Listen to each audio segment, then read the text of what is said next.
Activision needs to have the franchise of Call of Duty stripped from them completely as of this point, and I am very convinced of it at this moment. Especially when we are talking about the news that just dropped yesterday. More than ever, I cannot ask this enough, but Microsoft, you have to do something about this. We are not holding back in this video, so prepare yourself as we jump right into it. So, in this video today, everybody, we are going to be talking about the Bloomberg article from Jason Schreier that released yesterday talking about the really bad and harsh development that Modern Warfare 3, the newest COD title, received, and I think you are all going to love this one if you don't like Activision. So I read through this article, and I think it is a great one and a really eye-opening one as to what we've known for a while now. So at the beginning of the article, it mentions the fact that most games in this franchise are developed in under 3 years, but the bulk of this new game that we got was made in less than a year and a half, which was talked about by people who the article mentions would not want to be identified because they weren't authorized to speak publicly. The fact that an article like this is even coming out now at the very beginning of this game's life cycle is crazy enough for me.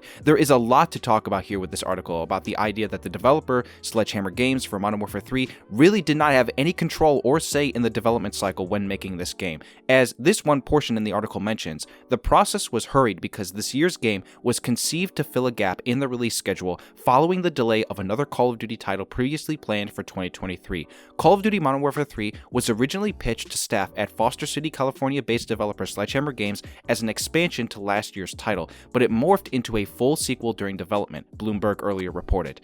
I'll say this up front, none of this surprises me considering we saw reports last year that we weren't meant to get another game in 2023, and that they would be making Modern Warfare 2 a 2-year cycle video game. The article then goes on to say that a spokesperson from Activision denied that it was originally an expansion and said it was conceived as a premium game from the start, which I can tell you right now is straight up bullshit. Even if it was never conceived of to be an expansion, I can tell you right now out of nowhere they made the decision to make it a full-on game. Employees said the plan was left ambiguous during the first months of development, while others said that they were directly told it was an expansion. All said that they were under the impression it was an expansion until much later in the process. So basically on a dime, Activision out of nowhere just flipped the script and told them that, you know what guys, remove the expansion, you are going to be making a full game.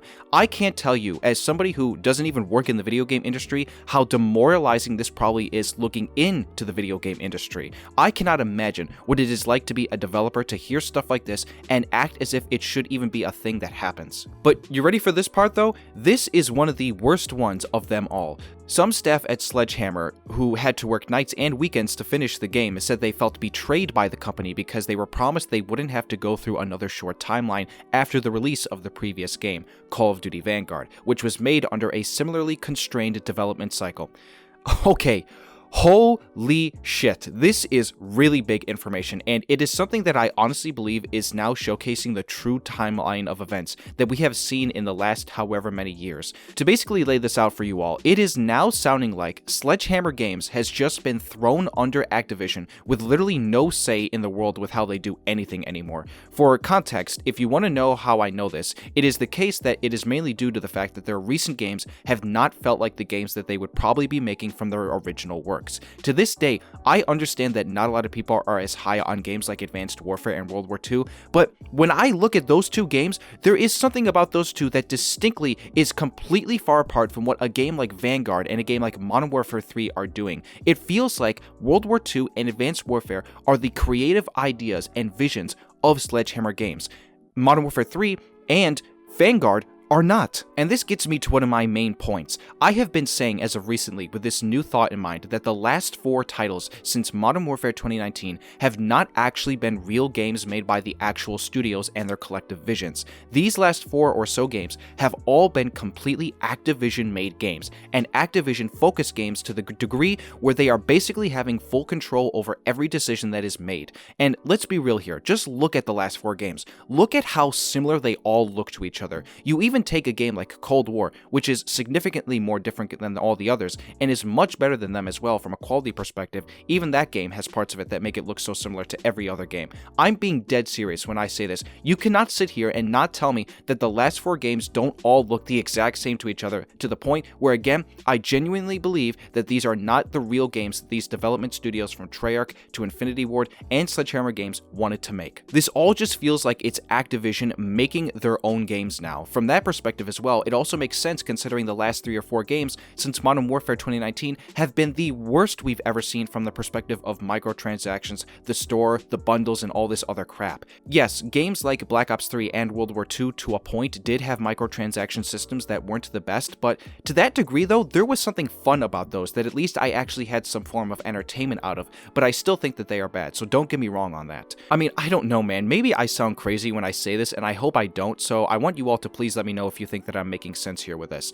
There's just something deep down in me that really believes that none of these 3 main studios have had any creative control over what they do anymore. Of course, they make mistakes themselves, but a lot of the stuff I feel is just so rooted in how Activision controls them. Take it to the next part of the article. It says here, for the first few months of the project, which was codenamed Jupiter, the story was conceived as a smaller scale Modern Warfare spin-off set in Mexico that would be more achievable on a short timeline than the usual globe-trotting escapades of a full new campaign. But in the summer of last year, Activision executives rebooted that story and told the developers that instead they would be making a direct sequel to Modern Warfare 2 centering on the villain Vladimir Makarov and featuring missions all across the world. The reboot ate into the schedule and forced the developers to complete the new campaign in roughly 16 months, the shortest development time for a new Call of Duty game in years. I mean, guys, come on now. It lays it all out right there for you in front of your face. This game was not ready, and I'm telling you right now, it doesn't surprise me that that's the case because from everything I've seen, it definitely looks like this game was not ready to be released. Not just from the perspective of the campaign, which, by the way, even though I haven't played the campaign, I can definitely tell that it is the worst one ever made because I've seen how people talk about it, and it really sounds like they just did not have any amount of time to really conceive of an idea of how to go about it. It doesn't matter if it's from the story perspective or if it's from the actual missions themselves, which from what I hear are boring and have no real fun to them. The craziest thing about this to me is that they really tried to give people early access to this campaign, and when you do that and the game sucks ass, then now that doesn't look good for your game before it even releases. 1/3 of your game is already in the shitter before the game has even come out, and now that the game is out and I'm seeing how people are treating zombies and treating multiplayer, I'm not gonna lie to you guys, I would not be surprised if in the next month or two we come to find out that people hate this game so much that it is now officially the worst Call of Duty title we have ever had, worse than Modern Warfare 2 2022, and worse than a game like Call of Duty Vanguard. For the love of everything holy, and I'm not even that religious to be honest, I cannot believe I am sitting here right now and the words worst Call of Duty game in history are coming out of my mouth right now. This should have been a statement that ended with Vanguard, and that should have been a statement that potentially ended with Modern Warfare 2 2022 depending on how you feel about that game.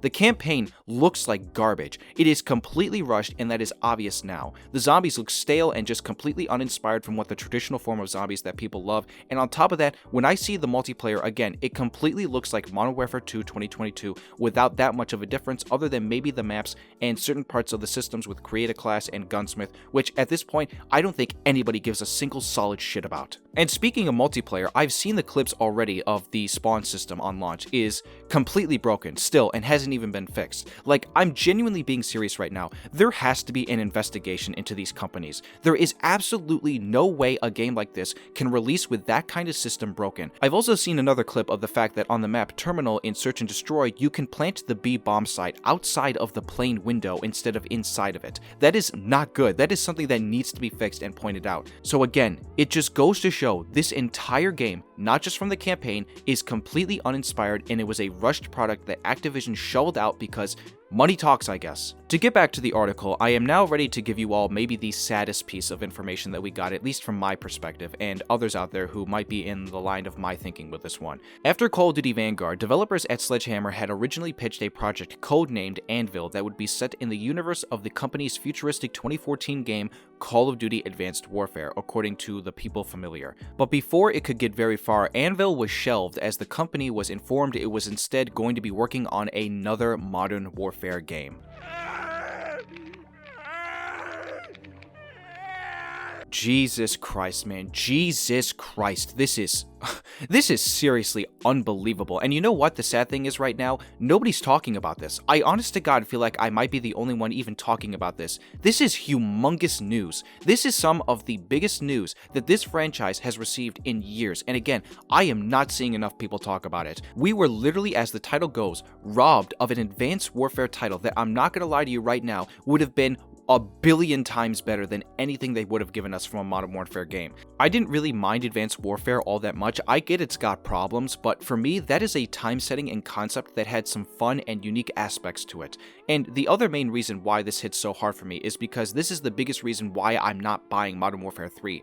I am so Modern Warfared out at this point. I can't take playing these games anymore. They all look the same and they all play the same. This was not included in the article, but I found somewhere else on Twitter that apparently the Pick 10 system was going to be making a return in Advanced Warfare 2, and my god, that is also a billion times better than the system they currently have in place with the Gunsmith. The Gunsmith is arguably the dumbest thing the creative class has ever seen, and I don't know why they are still going forward with that to make it completely overly complicated and just, I'm sorry, but stupid looking. It looks dumb. The fact that Activision would have rather have taken the greedy and uninspired route to force this company to do something that they didn't want to do originally just goes to show that they are in total control and nobody has a say in anything that gets done anymore. Like I mentioned earlier, this doesn't surprise me because the last 4 or so titles have completely felt like this as well. Treyarch had no choice in making Cold War, Sledgehammer Games had no choice with Vanguard it looks like, and who really knows if Infinity Ward had that much of a choice with Modern Warfare 2, although I expected that was going to happen anyway, and of course, as we know,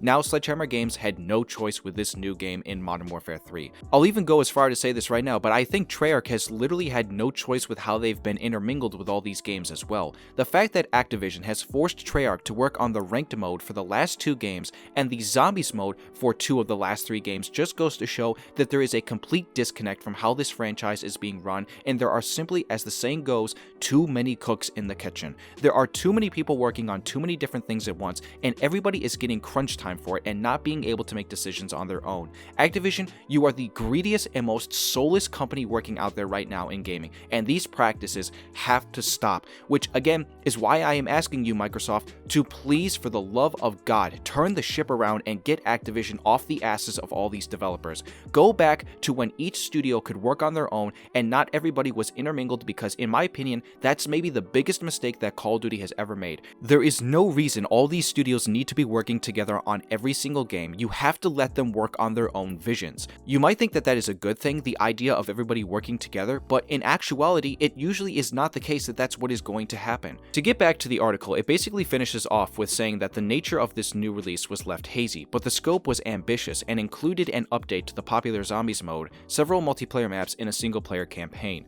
Few developers were surprised when they were later told that the release would be a sequel to last year's Modern Warfare 2, but the shortened cycle took a toll on Sledgehammer's staff. Developers also said they were frustrated in having to run their content by executives from Infinity Ward, the Activision studio that's normally responsible for the Modern Warfare series. Staff on the game said that they dealt with inefficiencies, waiting on feedback, and making significant and sometimes unwanted changes based on directives from above. So again, as I pointed out already, it is just showcasing that this franchise is not run by creatives anymore, but each studio is completely run by soulless and greedy executives who could care less about this franchise and only care to run it into the ground because they think that feeding off of your wallets is the best move. And you know what the craziest thing is? That guy that everybody hates the most, Bobby Kotick, has been with this franchise for an insanely long time, pretty much since it was first created. I have no idea how that man just tried so hard to become the most hated person out there with regards to this franchise, and the funny thing is, he's not even in the company more come December. Like, are we really just seeing what it is like for the Fortnite effect to take place in this franchise? Because I've been saying it for the longest time, that Call of Duty has literally just become Fortnite 2.0. It doesn't matter if it's from the store and the microtransactions, or if it's from how they've treated certain aspects of the game. I mean, they've also copied the Battle Royale stuff too, so, you know, that's an obvious point there as to why they've literally become Fortnite. That was pretty much it from the article, and overall, that's pretty much all that I wanted to address. Guys, I cannot express enough how heated I am over even having to make this video, and the fact that I am so heated and passionate about this franchise that I have to make a commentary like this in the first place. I implore you all to please share this video with everyone out there so that we can get the word out about this even more, because like I said again, nobody is talking about this enough. I imagine you might see more videos in the coming days potentially covering it, but from my point of view, I don't think we are talking about it enough. This is truly one of the top 3 biggest news stories in COD in the last 5 years. We are seeing more and more by the day that this franchise is completely lost its identity as to what it used to be, and it's being run by people who don't care about it anymore and only want to make the quickest buck possible. So, With that being said, I'm going to end it off there, and now I want to get to all your thoughts, which I hope you will leave in the comments below whether you agree with me or disagree with me. If you did enjoy this video and you are not liking where Call of Duty is right now under Activision, then please give this video a like and subscribe if you are new here to this channel, and turn on that notification bell. I hope you all have a wonderful rest of your day, and I'll see you all soon for another video. This is Orion, signing out.